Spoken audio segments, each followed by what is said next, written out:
নতুন করে স্পোর্টস, যেটি আমরা আজকে এই সিলেটের মাটি থেকে আনুষ্ঠানিকভাবে শুরু করব ইনশাআল্লাহ।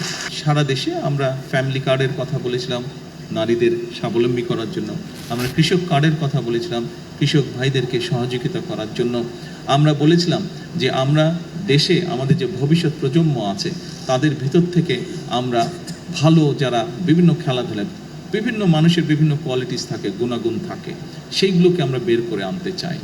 এখানে যারা আমাদের বয়সী আছেন, কম বেশি অনেকেরই ধারণা আছে শহীদ রাষ্ট্রপতি জিয়াউর রহমানের সময় দেশের ছোট ছোট ছেলে মেয়ে যারা ছিল সেই সময় তাদের ভিতর থেকে ট্যালেন্টেড যারা ছিল তাদেরকে বের করে আনার জন্য নতুন কুড়ি নামক একটি অনুষ্ঠান চালু করা হয়েছিল। আপনাদের অনেকেরই সে ধারণা আছে যারা সেই সময় শহীদ জিয়াকে দেখেছেন।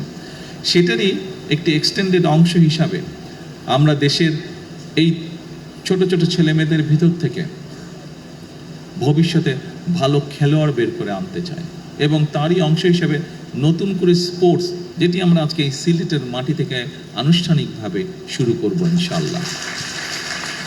আমি গতকাল জিজ্ঞেস করেছিলাম আমাদের যে স্পোর্টস মিনিস্টার আছে আমিনুল, তাকে আমি জিজ্ঞেস করলাম যে কত বাচ্চা এনরোল হয়েছে।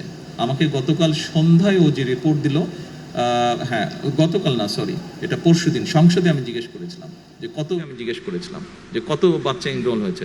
গত পরশুদিন পর্যন্ত ও আমাকে যেটা জানিয়েছে সারা দেশে, এটি আজকে অনলাইনে এখানে উদ্বোধন করব, সারা দেশেই প্রায় সবগুলো জেলাতেই এটা উদ্বোধন হবে।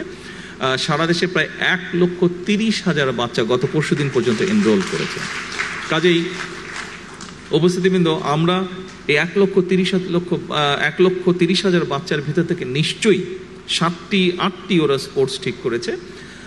এর ভিতর থেকে নিশ্চয়ই আমরা এমন কিছু খেলোয়াড় বের করে নিয়ে আসতে পারবো যারা ভবিষ্যতে ইনশাল্লাহ দেশের জন্য স্বর্ণপদক ছিনিয়ে নিয়ে আসবে আন্তর্জাতিক অঙ্গন থেকে। দেশের সুনাম তারা বৃদ্ধি করতে সক্ষম হবে আন্তর্জাতিক অঙ্গনে, দেশকে তারা তুলে ধরতে পারবে। ক্রিকেট যেরকম আজকে আমাদেরকে বিশ্ব দরবারে তুলে ধরেছে বাংলাদেশকে, বাংলাদেশের জন্য সম্মান নিয়ে এসছে, মেয়েদের ফুটবল টিম যেরকম কয়েকদিন আগে দেশের জন্য আন্তর্জাতিক সম্মান বয়ে নিয়ে এসছে, এইভাবে আমাদের ছেলেমেয়েরা দেশের জন্য ভবিষ্যতে ইনশাল্লাহ সম্মান বয়ে নিয়ে আসতে পারবে। আমি দৃঢ়ভাবে বিশ্বাস করি পরিশ্রম যদি আমরা করি তাহলে আমাদের দেশটিকে আমরা তাদের মতন করে গড়ে তুলতে পারবো। এবং এই আত্মবিশ্বাস নিয়েই এই সরকার যাত্রা শুরু করেছে, তার কার্য পরিচালনা শুরু করেছে। এবং এই আত্মবিশ্বাস আমি মনে করি আজ আমরা যাত্রা শুরু করেছি, এই কাজগুলোকে দেশ এবং দেশের মানুষের জন্য যে কাজগুলো আমরা শুরু করেছি, আমাদের ভবিষ্যৎ প্রজন্ম সেই কাজগুলোকে ইনশাল্লাহ এগিয়ে নিয়ে যেতে পারবে এবং আমরা আমাদের একটি প্রত্যাশিত বাংলাদেশ গঠন করতে সক্ষম হব ইনশাল্লাহ একদিন।